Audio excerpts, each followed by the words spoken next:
But then my dad left the country in the year 2003, if not for South Africa, looking for greener pastures.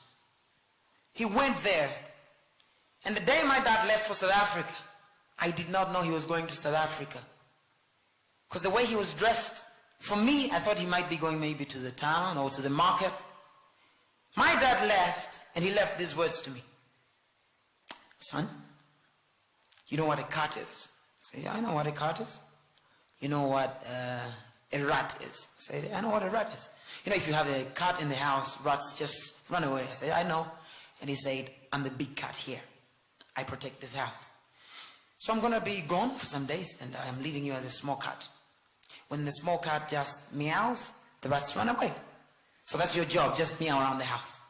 I said, okay, thank you, Dad. And he left. And guess what? When my dad left, 2 weeks had gone by. A month had gone by. Months were going by. And I didn't know where he had gone. Until another day, we were praying. My mother is a very prayerful woman. And this day she was praying. I actually heard from a prayer that my dad was in Joburg.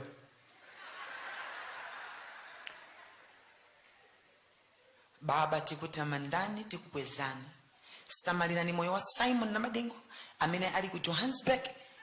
I even had to open my eye like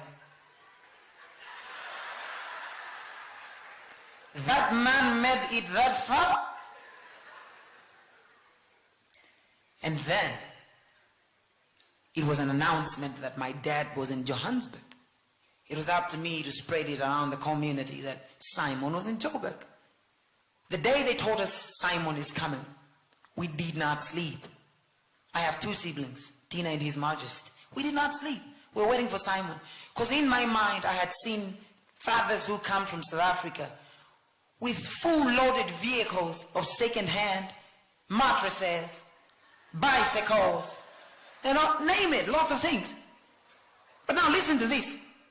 Symon was actually supposed to be in the capital city around 2 p.m. in broad daylight. But Symon did not show up. 5 o'clock, 7 o'clock p.m., 8, 9, 10, until I fell asleep without knowing, waiting for Symon. The next morning I woke up around 5, and the first thing that came into my mind was, Symon. And then we were living in a small house. I opened my bedroom door, hoping to see lots of stuff just piled in this living room.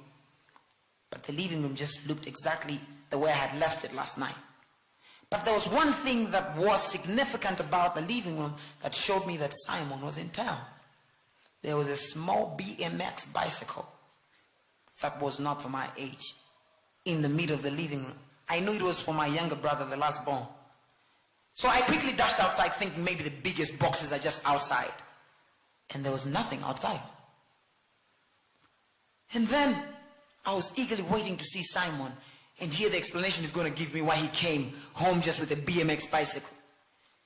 Symon was also in bed trying to find out how he's going to tell me why he just came like that. Until 10 o'clock a.m., Symon came out of his bedroom in a bathing robe. You know that bathing robe that tells you I'm their daddy here? He came out in that bathing robe, and the move he walked was that move that told me, don't ask me about what I brought. So this was Symon.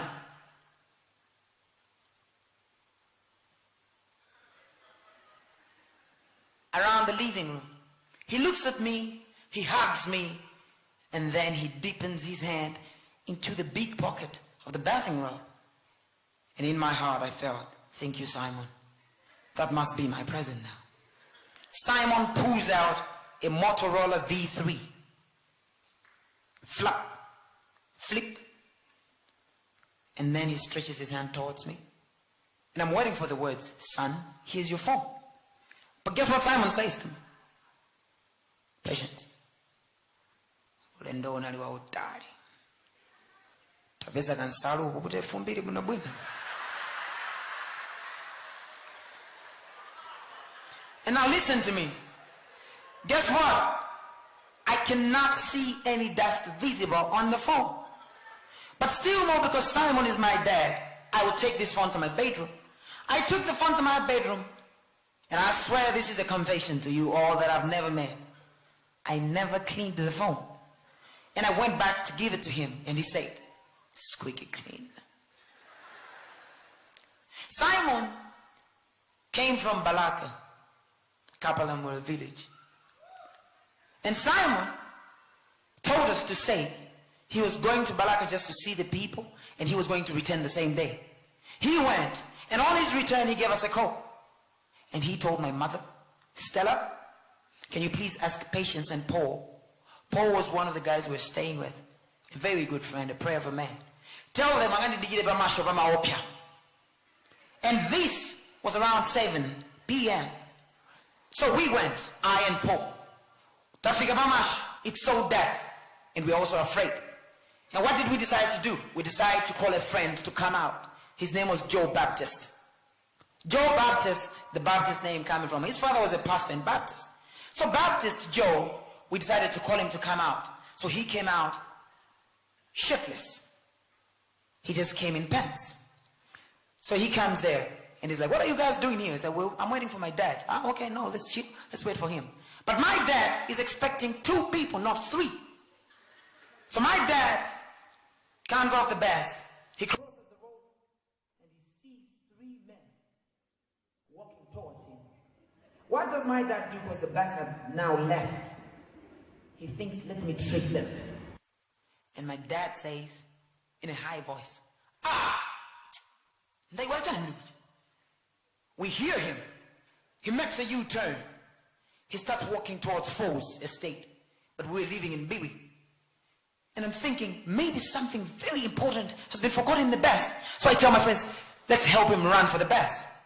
My dad is walking fast. He turns his head and looks over his shoulder. He sees his men running after him. Have you ever seen your dad run away? My dad ran for his life. And to spice up the running, he screams, Amayo, Amayo, Amayo. My dad, lucky enough, he runs into a minibus. A minibus that has got a conductor and a driver, just the 2 of them. They're busy counting their money that they've made that day. And they're sharing the money.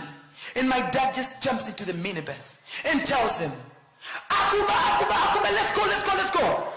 And these guys kickstart the vehicle and off they went. And we don't understand what's going on. I try to call my mom, Stella. Her phone is busy. I call my dad, Symon. His phone is very busy. The 2 are now on a phone call. My dad is boasting to my mom. Commander Dwasu. You know what you beg you to. Sana dinamize ya. Ndinamo temenuka. Ndinana misa kunda yola chintu. Then dinatomaga. And then their phone hangs up. And then my phone is connected to my dad's phone. My dad picks it up. Patience! And I'm trying to tell him to hold his breath. Adadi. And quickly, he drops down the phone without hanging it, so we can hear what he's telling the guys.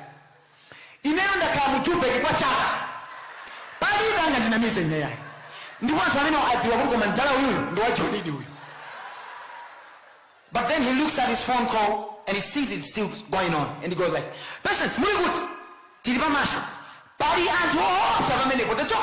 and I told him to say,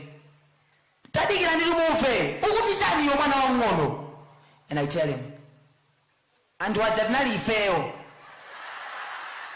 my dad, I imagine him because I did not see him, but I imagine my dad looking at the phone.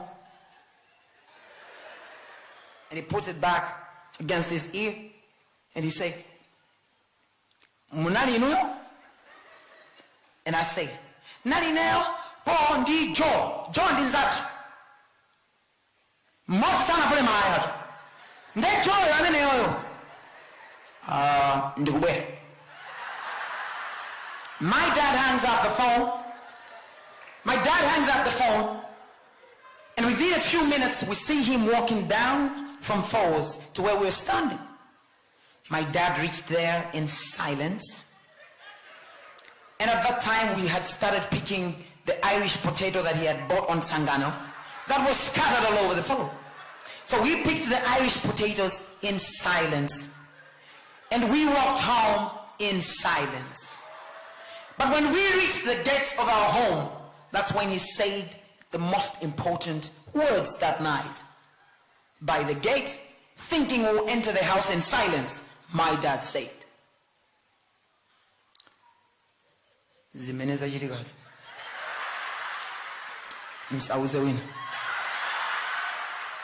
Ladies and gentlemen, my name is Patience Namadingo. Have a good night. Enjoy the music.